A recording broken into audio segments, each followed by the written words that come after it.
right now. So welcome everyone to the 2024 Infra Day Southeast. First and foremost, I just want to quickly introduce myself. My name is Nathan Bueller. I am also a solution engineer for Oracle. I want to pick that up. And my background comes from the energy space.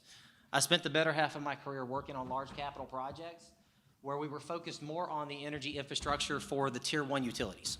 Now, what you're going to find is that we've got a panel of experts to focus on energy infrastructure here. Now, if you've done any research whatsoever, you will see that the infrastructure within these local communities is something that is of great need and is a huge focus. You can't not turn on the TV and see where you've got solar, you've got wind, you've got EV stations, you've got all these renewable platforms that are hitting the market. In fact, I'm privileged to be able to work a lot with the Tier 1 utilities on helping them architect out what their new infrastructure is going to look like. So with that, I want each of the panelists, have you already introduced yourselves? Oh, good. So I would have asked each of the panelists to quickly introduce themselves, and then we're going to go through a round of questions with the panelists. So if you could, Michelle, could you start off? Yes, I am Michelle Madonier. I am from the City of Atlanta, the Office of Sustainability and Resilience. My wheelhouse is really in climate and clean energy. I'm Jennifer Westerholm. Howdy, y'all. Welcome to Nashville. I work right here in Music City for Metro Government in our Department of General Services. So General Services, we design, maintain, build city facilities. We manage a consolidated fleet of about 4,100 vehicles. And I have the honor of leading our sustainability team within General Services. So we try to make all these internal city operations like facilities, fleet, et cetera, greener and cleaner and be better stewards of our taxpayer resources. I'm a native of Nashville, so really honored and love to work for my hometown and just have a real great passion for sustainability and love doing this work. Thanks for having me. Hi, everyone. Thanks, Ken, for the invitation. So my name is Chelsea Chen. I am from Oak Ridge National Lab. I am an R&D staff in the Energy Storage and Conversion Group at ORNL. Our group work on research projects to enhance the energy density of batteries and redox flow batteries, and we also have some carbon capture programs. So we are a pretty disciplinary group of researchers, and I have a background in polymer materials.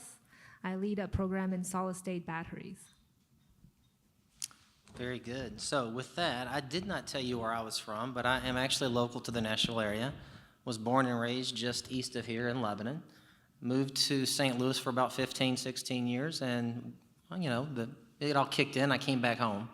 So with that, born in the South, raised in the South, and I'll stay in the South. So anyway, I'm going to kick this very first question over to you, Chelsea. All right.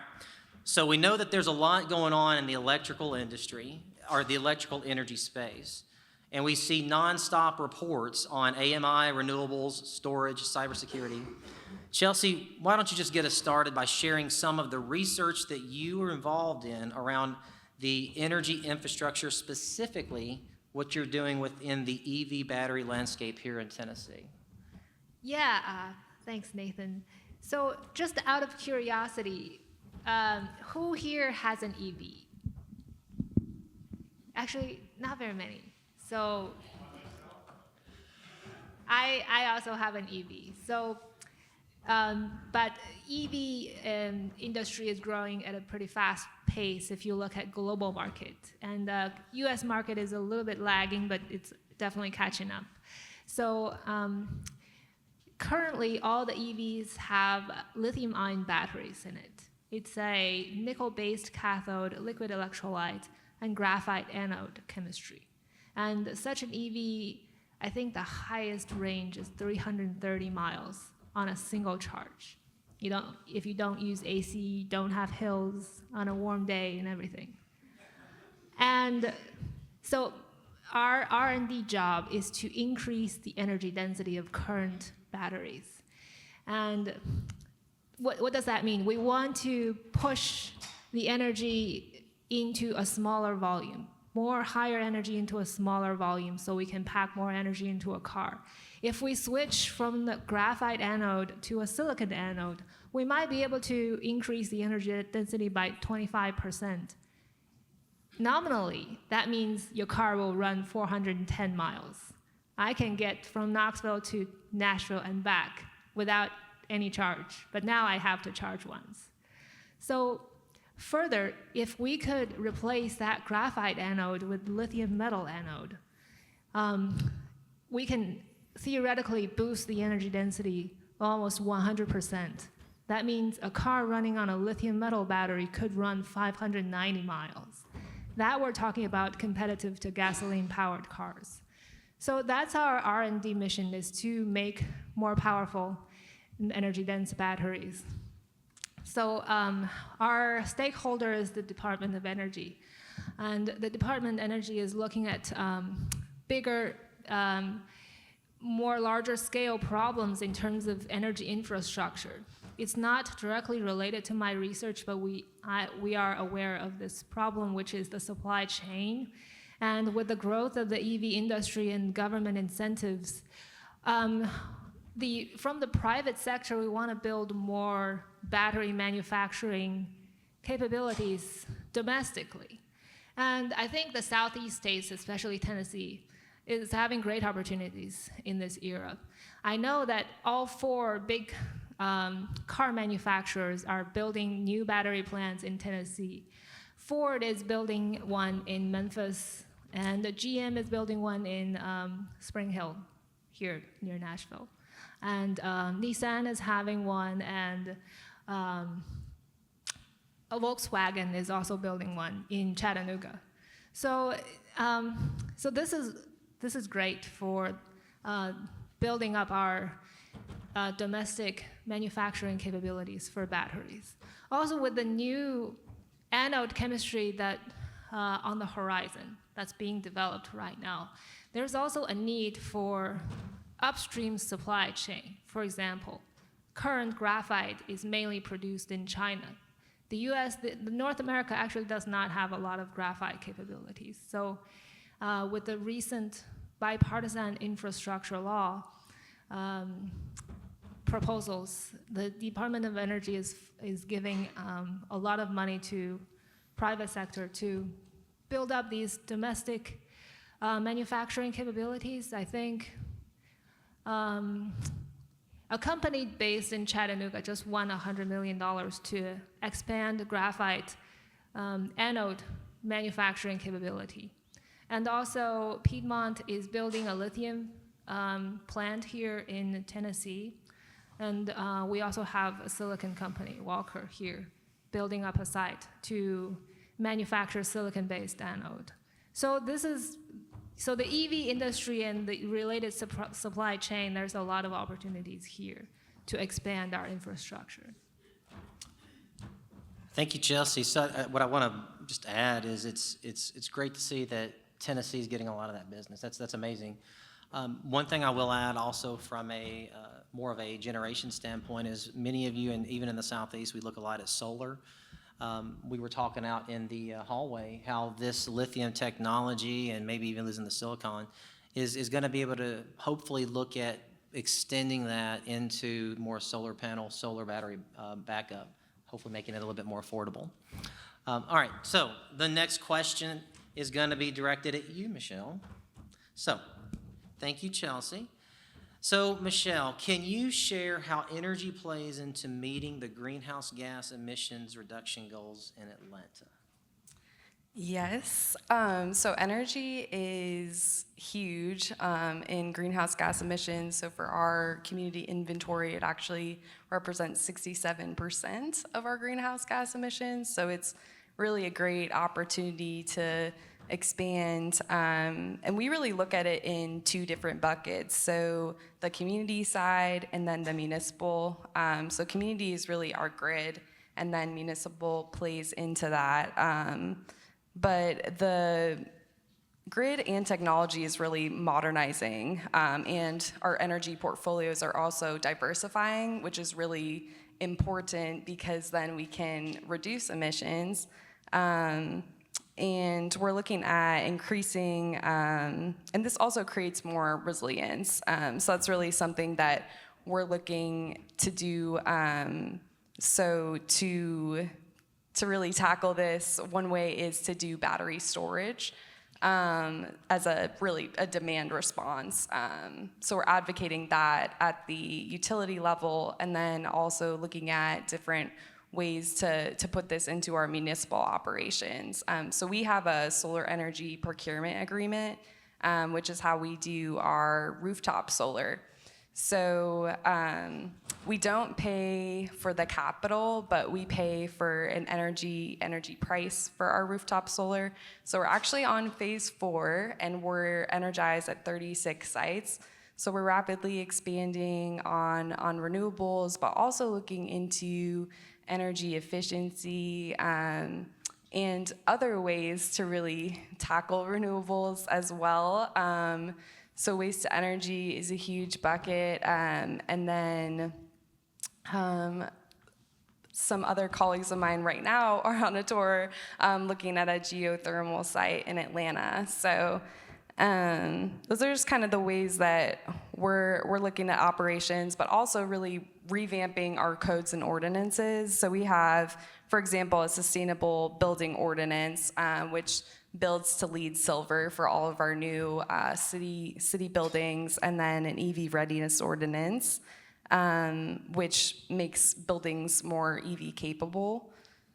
So yeah, that's kind of what we're looking at to tackle this, but we're also just really looking at how are we building long-term infrastructure for future generations that are climate resilient, because we're looking right now as well at climate vulnerabilities and how this plays into our climate resilience action plan in 2025. Thank you so much. So it sounds like with what you're doing in the Atlanta area, you probably are doing a lot of coordination with like Georgia Power and those large utilities. Is that fair? Lots of coordination. All right. All right, so keeping with the same theme here, I'm going to direct this next one back to you, Jennifer, and I'm going to ask the same question. So from a leveraging clean energy technologies to meet the climate goals for Metro Nashville. Yeah, I love hearing what you're doing, Michelle, and I think we're doing, we're on, a lot of southeastern cities are kind of on this path, which is so exciting to see our region kind of rise in this sector. I think I'm gonna a little bit flip the question, Nathan. So, how are clean energy technologies helping us meet our goals, but also we have these goals that help us leverage clean energy technology. So here in Nashville, like Michelle mentioned, but in Nashville in 2019, our Metro Council unanimously passed a suite of legislation, 3 pieces, one related to EV infrastructure, one related to renewables, and one to energy efficiency. And now we, the departments, the bureaucracy, are implementing that work. So having those goals set out by the council and by the city leaders to say, here's what you need to do, kind of gives us the impetus and spurs us on to actually do the work. Here in Nashville, we have a citywide goal as well as a municipal operations goal of reducing our greenhouse gas emissions 80% compared to 2014 levels by 2050.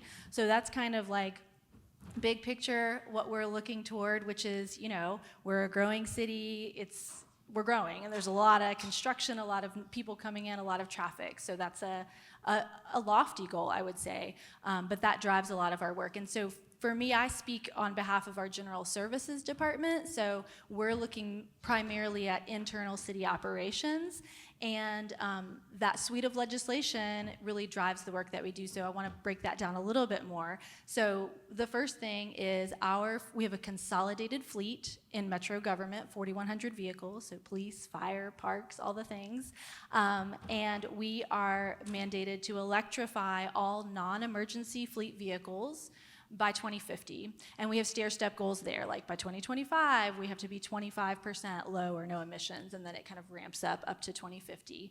And so we have that requirement written in our Metro Code of Laws, and now within our department, our Office of Fleet Services is implementing. So over the past, 4 years, They've procured 90 electric vehicles across that serve different roles across our metro departments. So again, non-emergency, so it's not police and fire yet, but we've got, ITS and the codes department and parks and other HR, other agencies using these vehicles and using them to do their codes inspections or go out on site and do whatever. So we feel really good about having, begun our journey toward electrification. Of course, the infrastructure piece provides a challenge, which I'll touch on later. But then the second piece of that suite of legislation is around our facilities. And so we know that in the big picture, municipal operations is not a huge percentage of sort of our community emissions. We're about maybe 5%, but that we as a metro government, as a city, need to lead the way, need to show the private sector, like, we're doing it, here's how we're doing it. And so with our buildings, we have an ordinance that requires actually LEED Gold, Atlanta's LEED Silver, in our new construction of new metro facilities. And so we're always, when we build a new building, we're building that to a LEED Gold certification standard. And then we have, as part of that same ordinance, requirement to look at our existing buildings and increase the energy efficiency of those by 20% across a portion of that.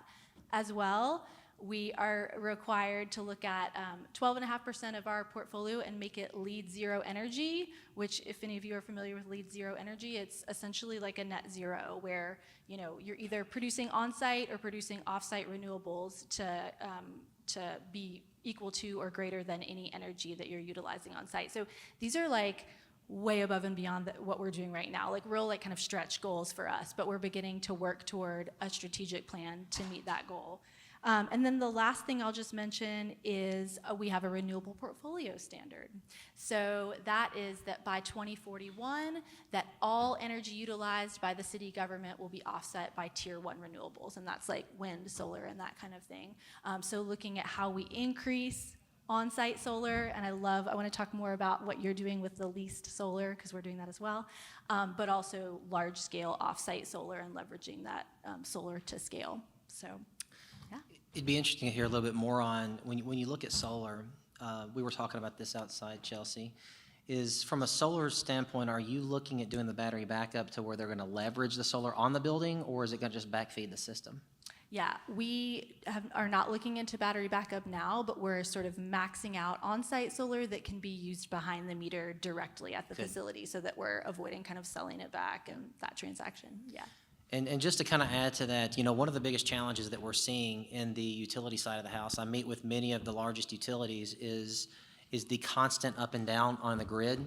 So when you think about the grid infrastructure, the transmission and distribution, it needs stability. If you have peaks and valleys, which unfortunately when you think of wind and you think of solar, it's adding peaks and valleys to the grid, it causes the transmission and distribution grid to be a little bit more unstable. All right, thank you. Oh, go ahead. I was just going to add to that too. Yeah, we also don't put energy back into the grid from our solar as well. But if we did and we could make it more stable, that would be also more cost advantageous for us, and we could also reach our goals easier. And I didn't mention them, but we have a 100% goal for all Atlantans for clean energy by 2035, and then we have another greenhouse gas reduction goal, 40% by 2030, and that was from our 2015 climate action plan. So it's a little bit outdated, but just wanted to mention that. And then our municipal operations are 7%, so very close and similar. I also want to add that it's great that you mentioned that there's a goal of electrify all the mission vehicles like mail trucks and things. I want to say that there's actually battery technologies that's perfectly suitable for those missions and cheaper than lithium-ion, such as sodium-ion batteries. It's abundant, it's much easier to produce than lithium in terms of cost and supply chain. So that's great. Yeah, I think it can happen. Well, Chelsea, don't turn off your mic just yet, because I'm bringing the next one to you. So we talk a lot about renewable energies. We talk a lot about the ability to hit our goals around energy infrastructure, but so much of that is going to be dependent on the workforce. So could you, Chelsea, speak a little bit about ways in which we could attract talented workforce, as well as effective ways that we could educate local communities for developing new energy infrastructure? Yes, a great question. I think the best way to attract talented workforce is by creating high-paying jobs and have good labor maintenance programs. And with all these opportunities of new plants and new operation sites up in Tennessee, I think there will be a lot of high-paying jobs. So with our very reasonable cost of living, I think this is really a good opportunity to get more workforce into Tennessee. And I am a researcher in the battery field. So if you see, I make batteries myself every week. If you see the equipment you need for battery manufacturing, it's actually not available a lot of places. In order to make a battery, you need a dry room where essentially the humidity is zero in that big space. So you can ensure the purity and the quality of your battery assembly line. And a lot of specialty batteries are built in an equipment called a glove box. Basically, you have a box with two gloves that you can put your arms in, and inside the gloves is argon atmosphere to ensure that the active ingredients do not degrade when you assemble the battery. So at Oak Ridge National Lab, we have all these battery manufacturing facilities.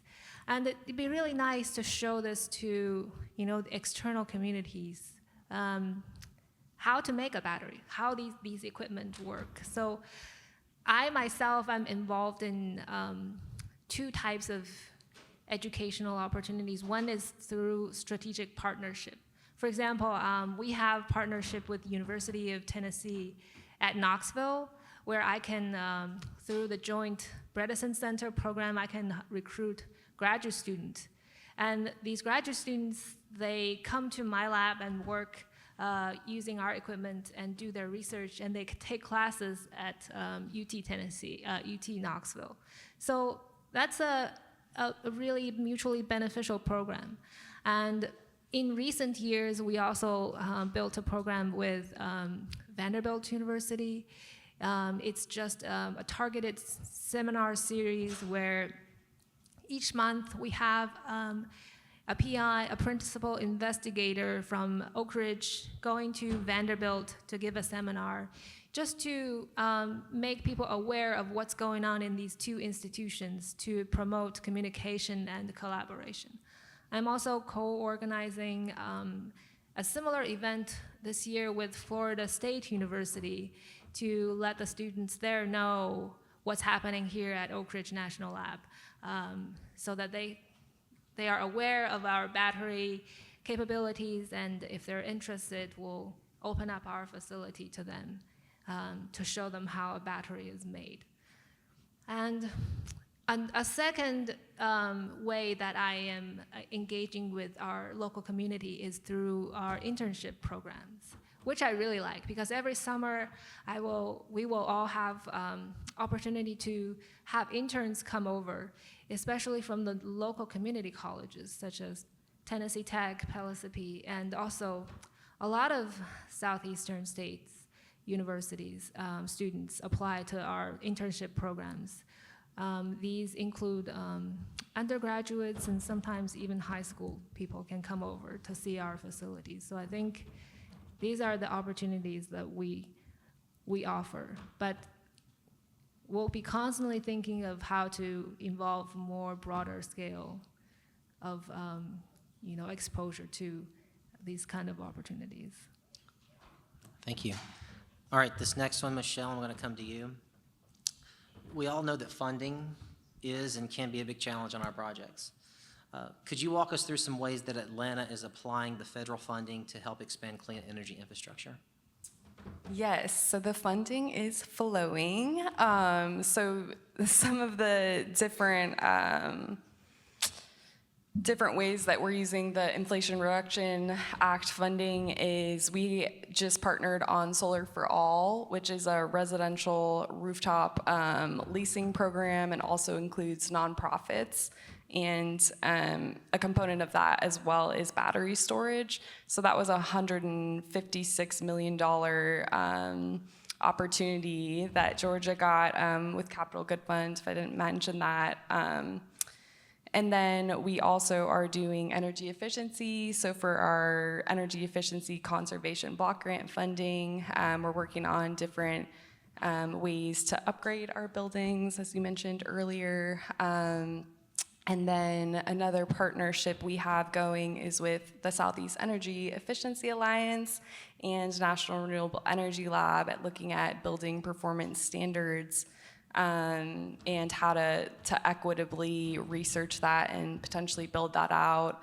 And we've just applied for a lot of opportunities that we're waiting on that are competitive. So really looking at resilience hubs, battery storage, and let's see, charging and fueling infrastructure, that grant, EV charging, and yeah, just a lot of different opportunities out there. But I think aside from the federal funding, we're also looking to different innovations that we can take advantage of, like we have are looking into renewable energy credits. We also have a carbon forest credit program as well. So really, how do we get revenues from those? And then we also created an Atlanta Community Energy Fund, which is super exciting. So we'll be able to use that as a funding mechanism to flow in those carbon and renewable energy credits and just expand on programs that we already have existing and can be built.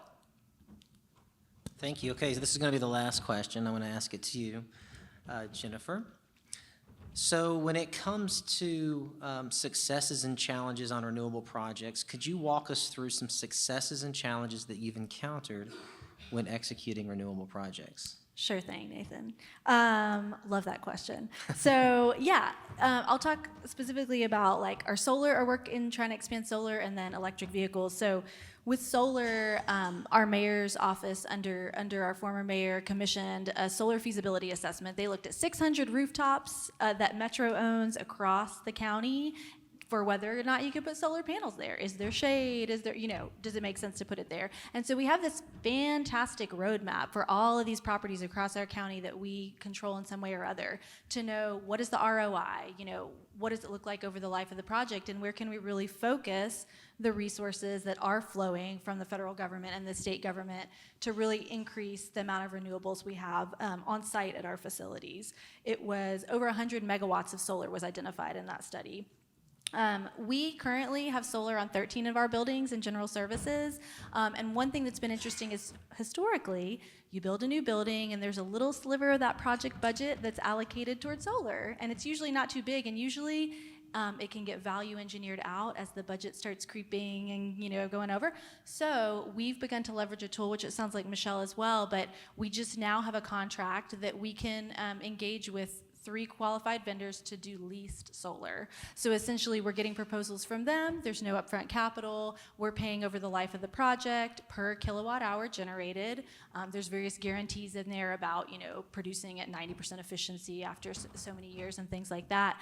But it's really a way, we just are doing our first project. So it went from a 31 kilowatt solar project on a building to 104. So it more than tripled the amount of solar that we were able to do on that building. So that feels like a fantastic, kind of financing mechanism for doing this renewable energy work.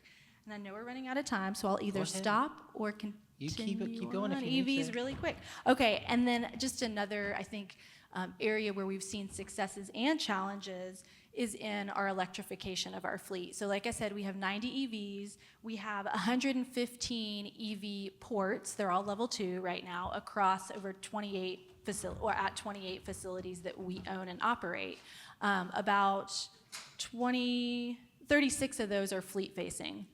But what we've seen is, in the end, it's been easier for us to procure the vehicles and get that done, and now we're like, oh, we got to catch up with the infrastructure because nobody wants an EV that they don't have a reliable place to charge. So taking advantage of the federal funding, applying for that, but also seeing that there's some challenges around, we may have a location that's leased, that Metro doesn't own. And so do we want to sink tens of thousands of dollars into EV charging infrastructure at a facility that we may only have for 5 years, or we may be moving out of?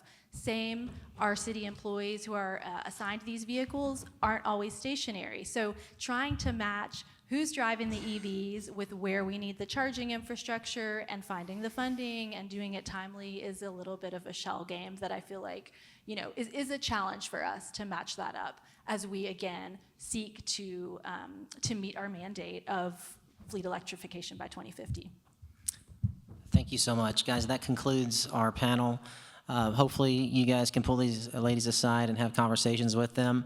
One thing I will just add is a lot of the work that Metro Nashville and Metro Atlanta is doing could not be done without the amazing research that you're doing at the Oak Ridge Lab there, Chelsea. The goal here is to look at how we can easily make renewable energy sustainable, affordable, and reliable. So with that, thank you, and they can answer questions outside.